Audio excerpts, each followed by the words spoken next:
students, welcome to Homework Help by RG. Class 10th English के CBSE question bank series में आज हम कर रहे हैं द ग्लिम्पसेस ऑफ इंडिया। इस एक लेसन में 3 लेसन्स कवर किए गए हैं, a baker from Goa, T from Assam और द कूर्ग। इन तीनों के ही मिले जुले क्वेश्चंस इस पूरे वीडियो में हम कवर करेंगे। 2 MCQ, short questions 40 to 50 words और 100 वर्ड्स क्वेश्चन। देखिए, ये क्वेश्चन बैंक सीरीज 2021 की है, लेकिन 2022 में होने वाले बोर्ड एग्जामिनेशन के लिए भी ये उतनी ही इम्पोर्टेंट है, क्योंकि क्वेश्चंस पूछने का पैटर्न अब थोड़ा चेंज कर दिया गया है। सब्जेक्टिव टाइप के क्वेश्चंस अब ज्यादा पूछे जाएंगे।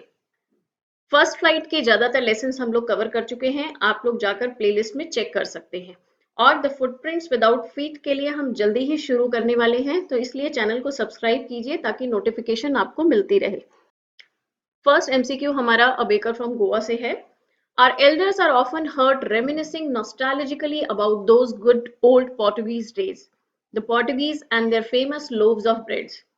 हम अक्सर अपने बड़ों को पुराने दिनों की बात करते हुए सुनते हैं। पुराने दिनों की बात करके वो नॉस्टैल्जिकली बात कर रहे हैं, इमोशनल हो जाते हैं। किस बारे में? पुराने पोर्टुगीज डेज के बारे में। पोर्टुगीज का क्या? उनके famous loaves of breads. Those eaters might have vanished, but the makers are still there. कि वो खाने वाले हो सकता है खत्म हो गए हों, वैनिश हो गए हों, क्योंकि वो मर चुके होंगे, लेकिन बनाने वाले अभी भी हैं। बनाने वाले कैसे हैं? आगे से आगे उनकी बनाने वाली पीढ़ियां हैं। We still have amongst us the mixers, the molders, and those who bake the loaves. Those age-old, time-tested furnaces still exist. वो पुराने फर्नेसेस जो हैं, भट्टियां जिनमें प्रोडक्ट्स को बेक किया जाता था, वो अभी भी हैं। The fire in these furnaces has not yet been extinguished. उनकी आग अभी भी बुझी नहीं है। The thud and jingle of traditional bakers' bamboo heralding his arrival in the morning can still be heard in some places. वो कह रहे हैं कि जब बेकर आता था तो उसकी जो थर्ड एंड जिंगल वाली साउंड है, वो अभी भी सुनी जा सकती है कुछ जगहों पर। The narrator says that the furnaces were time tested. Narrator ने ऐसा क्यों कहा है कि जो फर्नेसेस हैं वो टाइम टेस्टेड हैं? ऐसा इसलिए कहा गया है कि टाइम टेस्टेड वो चीज होती है जो समय के साथ बिल्कुल सही चलती आ रही है। समय ने इस बात को साबित कर दिया है कि ये चीज ओके है। ऑप्शंस हैं, they had been thoroughly tested each time before being used, हर बार उन्हें यूज करने से पहले टेस्ट किया जाता है। They had proved the test of time and were working well, उन्होंने समय के हिसाब से अपने आप को प्रूव कर दिया है और वो बिल्कुल सही काम कर रहे हैं। They had been tested by modern day experts, आज के एक्सपर्ट लोगों के द्वारा टेस्ट किए गए हैं।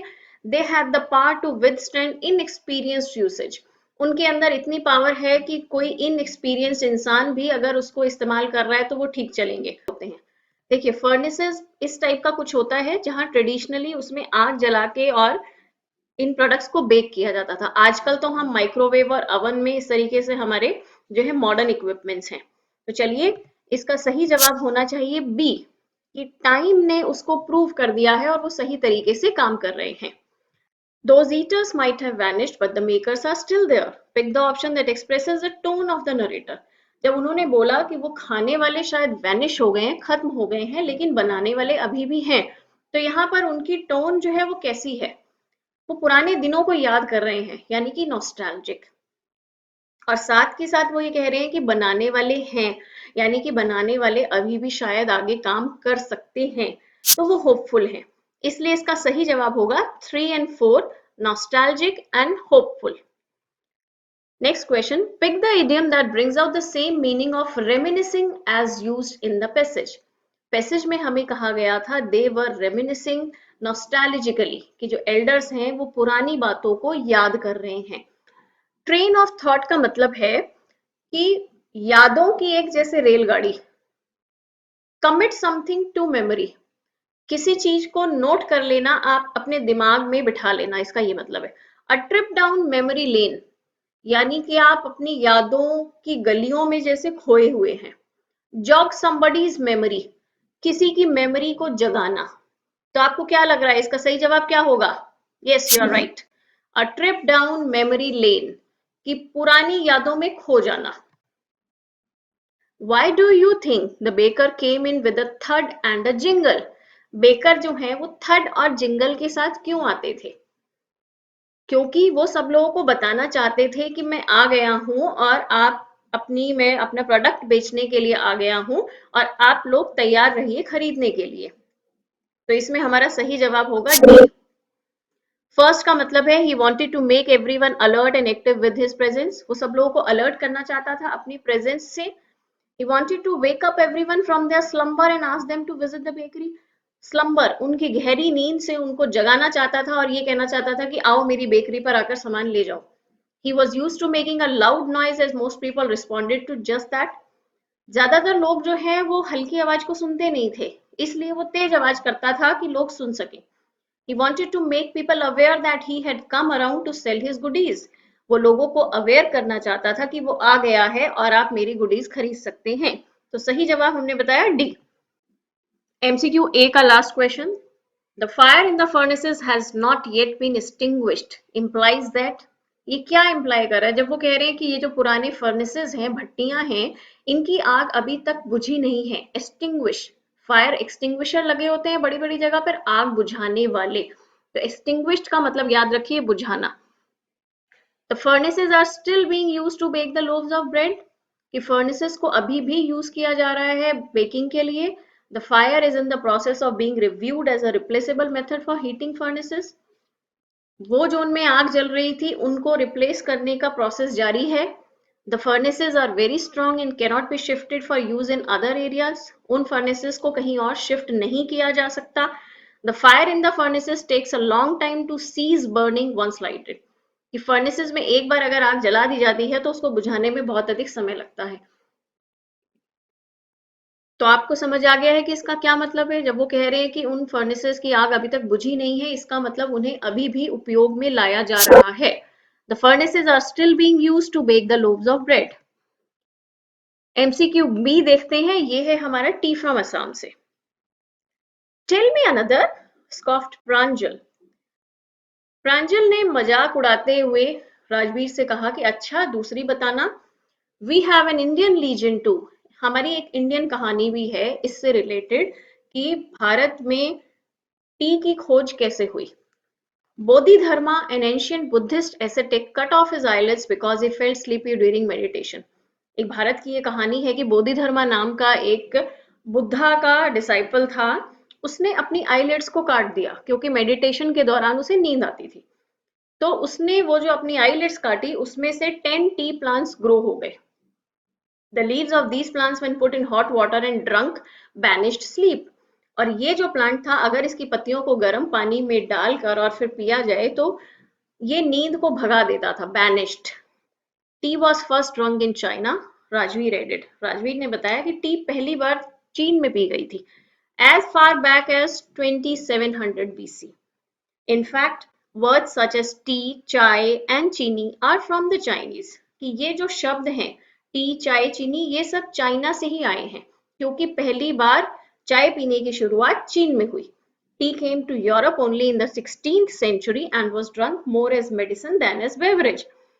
यूरोप में जो है टी की शुरुआत हुई 16th सेंचुरी में और तब भी वो वहां पर एक बेवरेज की तरह नहीं पी जाती थी जैसे हम लोग सुबह शाम पीते हैं आज।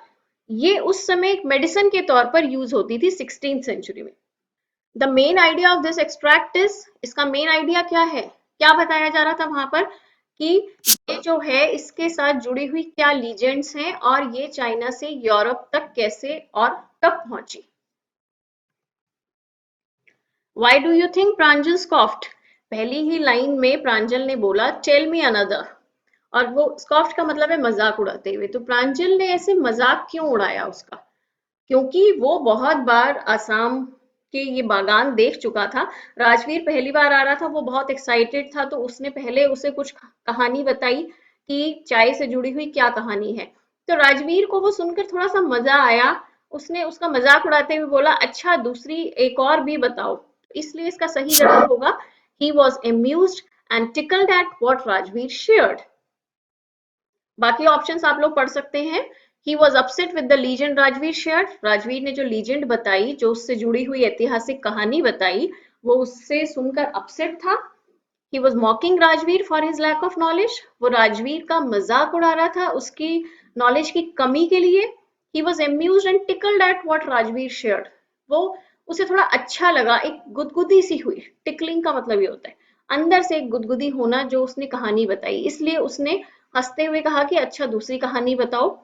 He was impressed with what Rajveer had share. चलिए नेक्स्ट क्वेश्चन है, यहाँ पर हमें 4 ऑप्शंस दिए गए हैं, इनको पढ़ना है। Pick the option that includes the T-level information that corresponds to the given sentence. ये जो 4 हमें दिए गए हैं 1, 2, 3, 4, ये 4 किसी एक प्रोडक्ट की इंफॉर्मेशन है, लेबल की। जब हम कोई प्रोडक्ट लेते हैं उसके पीछे लेबल पे कुछ लिखा होता है, तो 4 अलग अलग प्रोडक्ट्स के लेबल हैं, इनको पढ़ना है और हमें ये बताना है कि ये जो लाइन पैसेज में बोली गई थी, the leaves of these plants when put in hot water and drunk banished sleep. तो इन चारों में से कौन सी है जो इस लाइन के साथ कोरिलेट कर रही है? दोनों का मतलब सेम होना चाहिए वहां पर। चलिए पढ़ते हैं। Its calming effect may be attributed to an antioxidant called epigenin, which is found in abundance in chamomile tea. Epigenin binds to specific receptors in your brain that may decrease anxiety and initiate sleep. देखिए ध्यान दीजिए, कह रहा है कि anxiety को कम करके sleep को बढ़ाता है, जबकि वो वहां पर किस टाइप की चाय कह रहे हैं जिससे कि नींद कम आए, तो पहला हमारा नहीं है।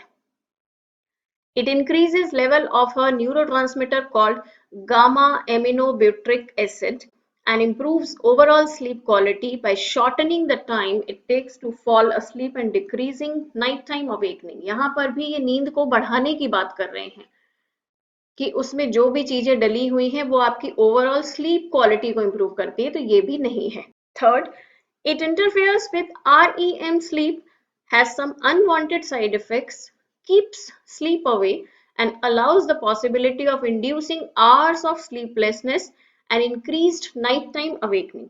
अब थर्ड वाले में आप लोग कहेंगे कि यहाँ पर नींद को भगाने की बात हो रही है, लेकिन साथ की साथ वो क्या कह रहा है, वो नाइट टाइम अवेकनिंग के लिए यूज किया जाता है, जबकि जो हमारे पैसेज में वो किस लिए चाह रहे थे नींद को भगाना, मेडिटेशन को करने के लिए, यानी कि दिन के समय वो अलर्ट रह सके, जाग सके।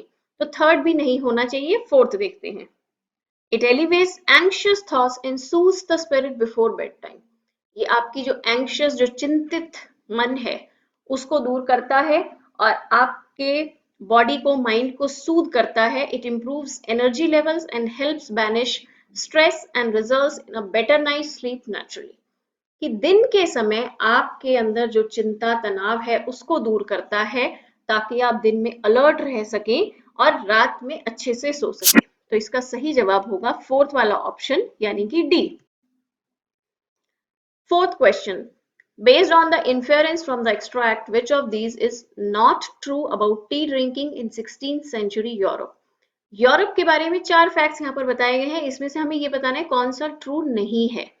Doctor Smith is a doctor of 16th century Europe. ऐसे एक इमेजिनरी उन्होंने ले लिया है डॉक्टर स्मिथ कि मान लीजिए वो 16th सेंचुरी के हैं। Doctor Smith encourage drinking green tea whenever available to reduce chances of tooth loss, कि वो टूथ लॉस के लिए ग्रीन टी पीना प्रेस्क्राइब करते थे। Doctor Smith prescribe regular tea drinking to all his patients with a weak heart. जिनका भी week heart होता था, क्या वो उनको प्रेस्क्राइब करते थे? Dr. Smith always served tea as a refreshment when he has guests, as they all enjoyed this beverage. उनके यहाँ जो भी मेहमान आते थे, हर किसी को वो टी ही पिलाते थे, क्योंकि वो उस बेवरेज को एंजॉय करते थे। Doctor Smith usually recommended black tea to reduce inflammation in the body. Body से इन्फ्लेमेशन को दूर करने के लिए वो ब्लैक टी रिकमेंड करते थे। अब देखिए, ये जो हमारा ए, बी और डी है, तीनों के तीनों टी को एज अ मेडिसिन बता रहे हैं, जबकि जो सी पार्ट है उसमें उसको बेवरेज की तरह बताया गया है। लेकिन हमें पैसेज में क्लियरली बताया था कि 16th सेंचुरी में टी बेवरेज की तरह पॉपुलर नहीं थी। तो इन्होंने पूछा था which of these is not true about tea drinking, तो इसलिए इसका सही जवाब होगा C. Based on this extract, how do you think Rajveer felt while narrating? Rajveer जो ये पैसेज को बोल रहा है, जब वो एक्सप्लेन कर रहा है लीजेंड्स के बारे में, तो आपको क्या लग रहा है कि वो उसकी फीलिंग्स कैसी हैं? एक्साइटेड एंड एजिटेटेड, वो बहुत एक्साइटेड है, उत्साहित है, हाँ है। एजिटेटेड मतलब परेशान, क्या वो परेशान है? नहीं। हिस्टेरिकल मतलब बहुत ज्यादा उत्तेजित, हाँ वो है, लेकिन साथ में नर्वस दे दिया, नर्वस नहीं है। नर्वस और एजिटेटेड नहीं है, तो सही जवाब हमारा डी बचा। एंथुजियास्टिक एंड पैशनेट, वो बहुत एंथुजियास्टिक हो रहा था, उत्साहित हो रहा था चाय के बागानों को देखकर, क्योंकि उसने पहली बार उन्हें देखा था। और पैशनेट था क्योंकि वो उनके बारे में बहुत सारी रिसर्च करके आया था, पढ़ के आया था, उसको बहुत अच्छा लग रहा था उनके बारे में जानना। अब हमारे 2 मार्कर्स क्वेश्चन स्टार्ट हो रहे हैं, इनको ध्यान से समझिए। Why does the author in Coorg say that the visitors' search for the heart and soul of India would be found in Coorg? Lesson में कहा गया है कि कूर्ग में आने वाले लोगों की जो एक खोज है कि एक इंडिया क्या है, heart and soul of India, वो खोज आकर कूर्ग में खत्म हो जाती है।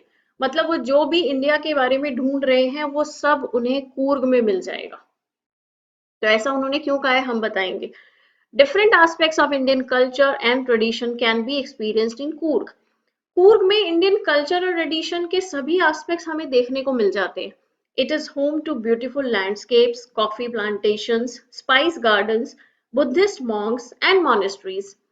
कूर्ग में लैंडस्केप भी हैं, कॉफी प्लांटेशन भी हैं, मसालों वाले गार्डन भी हैं, बुद्धिस्ट मॉन्क भी हैं और उनकी मॉनेस्ट्रीज भी हैं जहां वो रहते हैं, उनके मंदिर। India's amazing diversity is present here. अब इंडिया की जो भिन्नता है अलग अलग तरह की, वो सारी भिन्नता एक ही जगह पर आकर हमें देखने को मिल गई। That's why the author says that the visitors search for the heart and soul of India would be found in Coorg.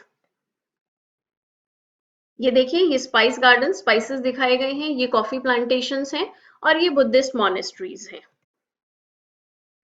Next question, how did the baker become synonymous with celebrations and occasions in Goa? वहां कहा गया था कि baker जो हैं, बिना baker के या बिना बेकरी प्रोडक्ट्स के गोवा में कोई भी शादी, कोई भी फंक्शन जो है वो अधूरा है। ऐसा क्यों कहा गया? Bread occupied a significant place in Goan celebrations and occasions. Goa के जितने भी सेलिब्रेशन या ओकेजन्स हैं, ब्रेड का वहां पर एक इंपॉर्टेंट रोल है। केक्स और कोकोनट कुकीज बोलिनहास जो हैं वो बहुत ही फेमस थी क्रिसमस और बाकी फेस्टिवल्स के लिए। A girl's mother must serve bread sandwiches on her daughter's engagement.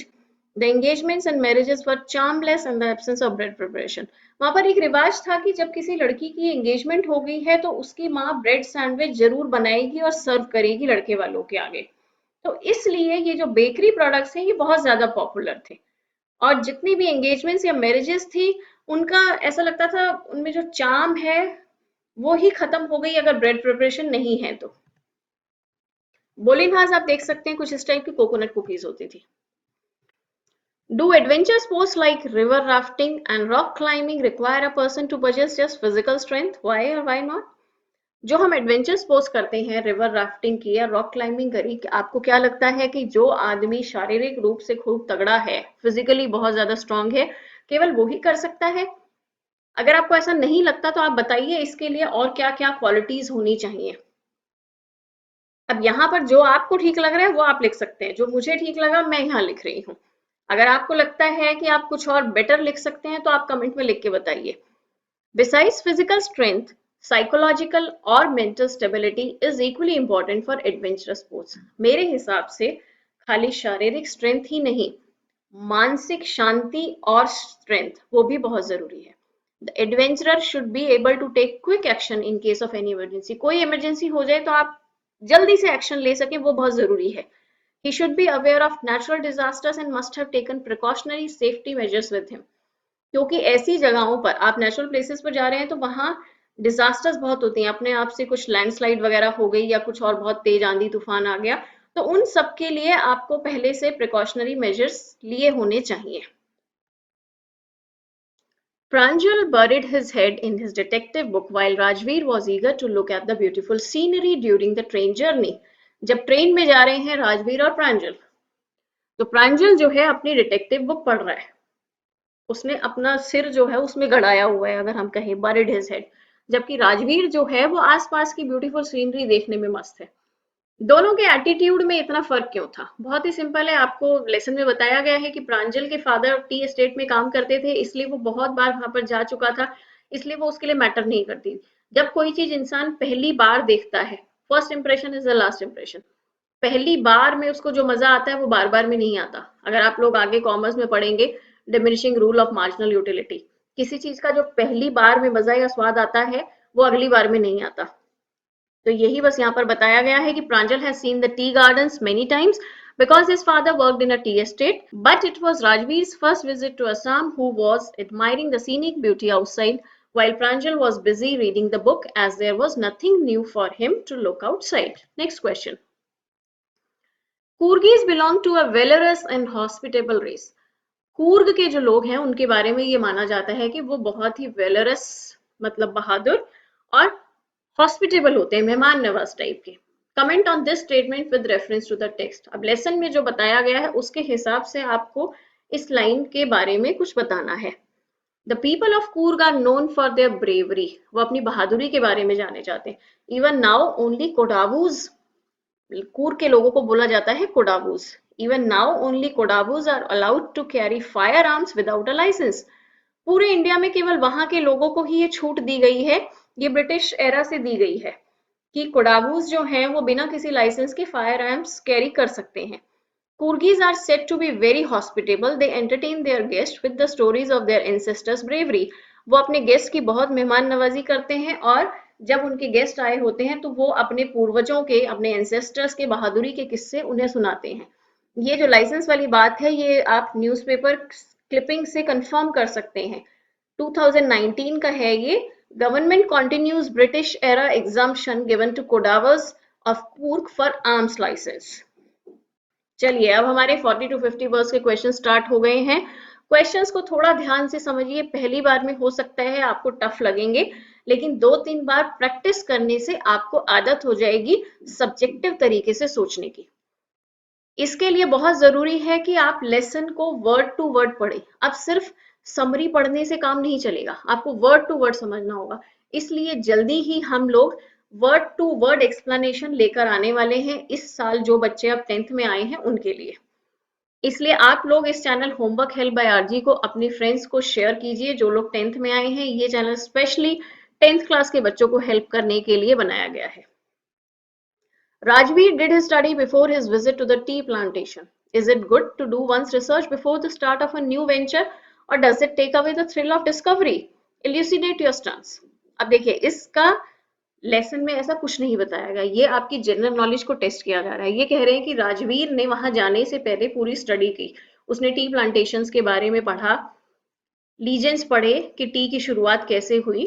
तो अब आपसे पूछा जा रहा है कि किसी भी काम को शुरू करने से पहले अगर रिसर्च की जाए तो क्या वो अच्छा है या ये डिस्कवरी के दौरान मिलने वाली नई बातों के मजे को खत्म कर देता है. आप अपना मत यहाँ पर रखिए. Researching gives an outline of the new venture before it is actually started. अब रिसर्च से क्या फायदा होता है, आपने किसी चीज के बारे में रिसर्च करी, आपको पहले से एक आउटलाइन मिल जाती है कि इसमें क्या क्या होता है. Pre study brings out possible advantages and disadvantages of the proposed project. It might safeguard the venturer from major physical or financial loss. अगर पहले से आप रिसर्च करके आप कहीं घूमने जा रहे हैं, सब कुछ रिसर्च कर लें कि वहां पर बारिश बहुत ज्यादा होती है या वहां पर फिसलन बहुत ज्यादा है, आप उस हिसाब से स्पेशल बूट लेकर जा रहे हैं, तो आप फ्यूचर में होने वाले फिजिकल या फाइनेंशियल लॉस से अपने आप को बचा सकते हैं. तो ये रिसर्च करने का फायदा है. Rajveer's study about the tea plantation increased both his knowledge and excitement about Assam's tea gardens. Rajveer ने पहले से स्टडी की तो उससे उसकी नॉलेज भी बढ़ी और उसकी एक्साइटमेंट भी बढ़ी. Researching before the start of a new project, in fact, adds to the thrill of the discovery. हमारे हिसाब से रिसर्चिंग जो है डिस्कवरी के थ्रिल को बढ़ा देता है. Second question. Inspired by the diversity in the chapter Glimpses of India, you wrote an article for your school magazine on the topic Diversity, the Uniqueness of India. Write a paragraph sharing 2 key opinions from the article. अब ये lesson पढ़ने के बाद आपने अपनी school magazine के लिए एक आर्टिकल लिखा है diversity the uniqueness of India. Diversity जो है इंडिया की पहचान है, उसको यूनिक बनाती है. तो उसमें आप क्या लिखेंगे और अपने इस पैराग्राफ में आपको कोई 2 मेन अपने ओपिनियन बताने हैं. तो हमने टाइटल दिया diversity the uniqueness of India. India is a land of different cultures and traditions. Every culture has its own uniqueness that makes it stand apart from the other. Her culture की एक ऐसी खास बात होती है, एक uniqueness होती है जो उसको दूसरों से भिन्न करती है. The geographical and cultural dissimilarities make a place distinct from the other. जो geographical, जो भगवान ने ज्योग्राफी में बनाया है और कल्चर में इंसानों ने बनाया है, ये जो भिन्नताएं हैं ये किसी एक जगह को दूसरी जगह से अलग करती हैं. On one hand, Coorg exemplifies martial bravery, beautiful women and magnificent landscapes. Coorg जो है किस चीज को बताता है? वहां के लोगों की ब्रेवरी, औरतों की सुंदरता और जो शानदार लैंडस्केप है। और वहीं दूसरी तरफ Assam's geographical features make it appropriate for tea production. Every region is identified by its own lifestyle. हर रीजन जो है अपनी खासियत के लिए पहचाना जाता है। The culture, lifestyle, and traditions of a place are influenced by the people who lived or settled there at some point of time. Cultural assimilation adds flavor to the existing structure of a society. Summarize your opinion on the given idea. किसी जगह का culture, lifestyle और रीति रिवाज जो है वो इस बात पर भी निर्भर करते हैं कि किस तरह के लोग वहां आकर बसे थे कभी पहले। तो इस तरीके से पुराने लोगों से थोड़ा थोड़ा कल्चर आते हुए मिलजुल के एक नया रूप ले लेता है सोसाइटी में। Yes, people bring with them their ideas, food recipes, culture, lifestyle and tradition. कोई भी एक जगह से आकर दूसरी जगह पर जब बसता है तो वो अपने साथ अपने आइडियाज, अपने खाने के तरीके, कल्चर, लाइफस्टाइल और रीति रिवाज लेकर आता है। They get assimilated with the existing structure of the society, और वो पहले से जो मौजूद है उसके साथ ही मिलजुल के कुछ नया बना देते हैं। जैसे कि the Chinese tradition of drinking chai as a morning energy booster is followed in almost every household all over the world. जैसे कि चाइना में जो चाय पीने की शुरुआत हुई, आज वो पूरी दुनिया का रूटीन है कि सुबह उठते ही चाय पीना एक एनर्जी बूस्टर के तौर पर। इसी तरीके से bread recipes invented by the Portuguese are a part of every festival and celebration. अब पोर्टुगीज ने जो ब्रेड रेसिपीज इन्वेंट की वो गोवा में लेकर आए, पूरे भारत में ब्रेड खाया जाता है और इसी तरीके की बेकरी के other products. Today, the world respects Ayurveda and yoga of Indian origin more than any other ways of treating disease. अब हमारे इंडिया में आयुर्वेद और योग है जो कि दूसरे देशों में गया है और सभी लोग उसकी रिस्पेक्ट करते हैं और किसी मॉडर्न मेडिसिन साइंस से ज्यादा आयुर्वेद और योग पर विश्वास किया जाता है। तो इससे हम ये कंक्लूड करते हैं कि जब एक देश के लोग दूसरी जगह जाकर रहते हैं तो वो अपने साथ अपने कल्चर और लाइफस्टाइल भी लेकर जाते हैं और उसका असर वहां के कल्चर पर भी होता है। चलिए 100 to 120 वर्ड्स का क्वेश्चन आ गया, 5 markers. Pen down a brief travelogue entry narrating any personal impressions about a visit to Coorg. Include your reflections about the differences between the place where you live and the place you have visited. आपको एक travelogue के लिए लिखना है। Travelogue क्या होता है? जब कोई इंसान, सपोज कीजिए मैं किसी कहीं पर घूमने जा रही हूँ ट्रैवलिंग के लिए, किसी कंट्री में या कहीं और किसी स्टेट में, तो मैंने वहां पर जो जो देखा वो मैं बताऊं या जो मुझे अच्छा लगा अपने एक्सपीरियंसेस में शेयर करूं, उसको बोलते हैं ट्रेवलॉग। तो आपको एक ट्रेवलॉग लिखना है, आपको ये बताना है कि आप कूर्ग गए और कूर्ग और जहां आप अभी रह रहे हैं इन दो जगहों में क्या फर्क है। अब आप यहाँ पर ये नहीं कह सकते कि मैं तो कभी कूर्ग गया ही नहीं, क्योंकि लेसन तो आपको पढ़ा दिया है ना। तो लेसन के बेसिस पे और जहां आप रह रहे हो वहां का तो आपको पता ही होना चाहिए, उसके बेसिस पे आप कंपैरिजन लिखोगे। As I stepped into the land of evergreen forest, I was blown away by the pristine beauty and lush greenery of Coorg. जैसे ही मैंने वहां पर कदम रखा, मेरे तो होश ही उड़ गए, दिमाग उड़ गया वहां की सुंदरता देखकर, वहां की ग्रीनरी देखकर। The invigorating coffee and spices flavor keep reminding you that you are in Coorg. वहां घुसते के साथ ही कॉफी की और मसालों की जो तेज महक है वो आपको बार बार बताती रहती है कि आप कूर्ग में हो। लेसन में हमें बताया गया है ना कि वहां पर स्पाइस गार्डन है और कॉफी प्लांटेशन है, तो इसलिए हमने ये लाइन लिख दी। At this moment, I recalled how the polluted air gives an indication when I enter my native place. और इसके कंपैरिजन में अगर मैं अपने प्रेजेंस जगह की बताऊं, जैसे कि मैं दिल्ली में रह रही हूँ, तो जैसे ही कहीं बाहर से मैं दिल्ली में कदम रखती हूँ तो वहां की जो पॉल्यूटेड एयर है उससे मुझे एक इंडिकेशन मिल जाता है कि अच्छा जी मैं दिल्ली में एंटर हो गई हूँ। I visited Coorg to satisfy my urge for a natural adventure which is present in Delhi in a different form altogether. मुझे एक नेचुरल एडवेंचर करना था, इसलिए मैं वहां पर गई, जबकि मेरे दिल्ली में तो एक अलग ही तरीके की नेचुरल एडवेंचर होती है। यहाँ पर कोई ऐसी नेचुरल ब्यूटी तो है नहीं। यहाँ पर अगर आपको कोई बस या ट्रेन पकड़नी है तो उस ट्रेन में या बस में भीड़ भाड़ में से घुसना ही अपने आप में एक एडवेंचर है। For the first time, after seeing the monks and the monasteries, I realized that the Tibetan culture is so pure and unique. जब मैंने वहां पर बुद्धिस्ट मॉन्क्स को देखा, उनकी मोनेस्ट्रीज को देखा, तो मुझे देखकर पता लगा कि कल्चर कितना प्योर है, कितना शुद्ध है, कितनी सादगी है इसमें। Being a nature lover, I understand the value of flora and fauna in maintaining the ecosystem that is getting worse day by day in our city. Flora and fauna, जो पेड़ पौधे और जानवरों की जो वैरायटी है, उसको वहां पर देखकर मुझे समझ में आया कि इकोसिस्टम को मेंटेन करना कितना जरूरी है, जो कि हमारी सिटी में, जो हमारी मेट्रोपॉलिटन सिटी है, उसमें बिल्कुल खराब होती जा रही है. I hope the corona pandemic would make people understand the importance of the conservation of the environment. मैं ऐसा सोचती हूँ कि ये जो कोरोना पैंडेमिक आया है, ये शायद लोगों को ये समझा दे कि एनवायरनमेंट को कंजर्व करना कितना जरूरी है. क्योंकि जब नेचर का सिस्टम बिगड़ता है, एनवायरनमेंट का सिस्टम बिगड़ता है, तो वो कुछ ना कुछ ऐसा करता है, ऐसी प्राकृतिक आपदा के रूप में, जिससे कि इंसान को समझ आ जाए और नेचर अपने आप को हील कर सके. Next question. The narrator shares baking was indeed a profitable profession in the old days. Narrator कह रहा है कि पुराने दिनों में बेकिंग जो है वो बहुत ही प्रॉफिटेबल प्रोफेशन था. तो what do you feel has change now? आज आपको क्या लगता है, क्या बदल गया है और क्यों? और दूसरा, state any one way you feel the paders can regain their lost glory. अब क्योंकि ये लगता है कि पुराने समय में तो वो प्रॉफिटेबल था, लेकिन आज क्या कर सकते हैं कि जो ब्रेड बनाने वाले, जिनको पेडर्स बोला जाता था, कि वो जो उनकी पहचान छुप गई है, जो उनकी शान, उनकी ग्लोरी जो छुप गई है, खो गई है, उसको कैसे वापस से पा सकते हैं. चलिए पढ़ते हैं. Baking was indeed a profitable profession in the old days.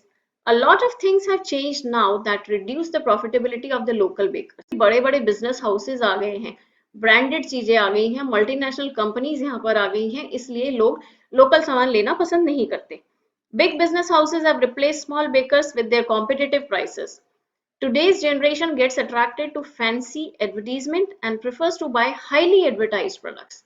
Local bakers find it difficult to sell their high in quality but are less known or less advertised product. अब जो लोकल लोग हैं वो एडवर्टाइजिंग का खर्चा नहीं उठा सकते, फैंसी पैकिंग भी नहीं कर सकते, इसलिए उनका प्रोडक्ट कम बिक पाता है, लोगों तक पहुंच नहीं पाता. The flavor and quality of their products fail to appeal to today's youth whose senses are blindfolded by branded goods. आज के जो बच्चे हैं, उनकी आंखों पर इन ब्रांडेड गुड्स की पट्टी चढ़ी हुई है, इसलिए वो इन लोकल प्रोडक्ट्स की अच्छाई को देख नहीं पाते. नेक्स्ट पार्ट का हम आंसर लिख रहे हैं. The paders can regain their lost glory by government support for locally made goods. Government support कर सकती है लोकल को. We should be vocal for local by buying and publicising local bakery products. हमें अपने लोकल प्रोडक्ट्स के लिए vocal बनना चाहिए, हमें उनकी एडवर्टाइजिंग करनी चाहिए, हमें बताना चाहिए कि वो लोकल प्रोडक्ट बहुत अच्छा है. The government's Self-Reliant India initiative might help the small-scale workers to earn their livelihood and lost glory. Government ने जो सेल्फ रिलायंट इंडिया कैंपेन चलाया है, हो सकता है इससे ये जो स्मॉल स्केल वर्कर्स हैं, इनको अपना जीवन यापन करने में कुछ मदद मिल सके. In the chapter A Baker from Goa, the narrator talks about his childhood in Goa and his fond memories. अब बेकर फ्रॉम गोवा में जो नरेटर हैं वो अपने बचपन के बारे में बता रहे हैं, अपनी मेमोरीज के बारे में. Compare the childhood of Nelson Mandela with that of the narrator. अब हमारा जो लेसन था नेल्सन मंडेला वाला, तो उनके चाइल्डहुड से आपको ये बेकर वाले लेसन में जो है राइटर, इनके चाइल्डहुड को कंपेयर करना है. The childhood memories of both the writers give us a glimpse into their tradition and cultures. उनके ट्रेडिशन और कल्चर की एक हमें झलक मिलती है. Nelson Mandela had spent his childhood around fields and streams, whereas the childhood of Lucio Rodriguez, the narrator of The Glimpse of India. अब जो नेल्सन मंडेला है वो एक गरीब परिवार से थे, तो ऐसे ही खेतों में, झरनों में घूमते बीतते उनका चाइल्डहुड बीत गया. जबकि ल्यूसियो रॉड्रिग्स जो हैं, वो एक इंग्लिश सोसाइटी से, इंग्लिश फैमिली से बिलोंग करते हैं, तो इसलिए उनका जो चाइल्डहुड है वो इंग्लिश और पोर्टुगीज कल्चर से इंस्पायर्ड है. Mandela lived life as a cattle boy, but Lucio belonged to a civilized and literate family where he talks about basic hygiene and etiquettes. Mandela जो है एक कैटल बॉय की तरह इधर उधर घूम रहे हैं, जो मिला खा लिया. जबकि जो नरेटर हैं ल्यूसियो, वो एक हाईली सिविलाइज फैमिली से बिलोंग करते हैं, इसलिए वो हाइजीन की बातें करते हैं कि हम सुबह ब्रश कर रहे होते थे, और एटिकेट्स की बातें करते हैं. Mandela grew up in a poor family and ate whatever he got in fields like roasted mealies. On the contrary, Lucio was born in a well-settled family who could afford bread bangles and other delicacies available in Goa. अब ये जो हैं ल्यूसियो एक अच्छे परिवार में पैदा हुए, इसलिए ये उन लोगों से ब्रेड बैंगल्स खरीद कर खाते थे और बाकी डेलिकेसीज भी जो गोवा में मिलती थी. Mandela had to struggle for his basic freedom throughout his life. Lucio lived a privileged life as interpreted from the lesson Baker from Goa. Lesson से हमें जो भी पता लगा कि वो एक अच्छी लाइफ जी रहे थे, जबकि मंडेला जो है उनको तो अपनी बेसिक फ्रीडम के लिए भी स्ट्रगल करनी पड़ी। हम मिलते हैं नेक्स्ट लेसन के साथ, तब तक के लिए गुड बाय।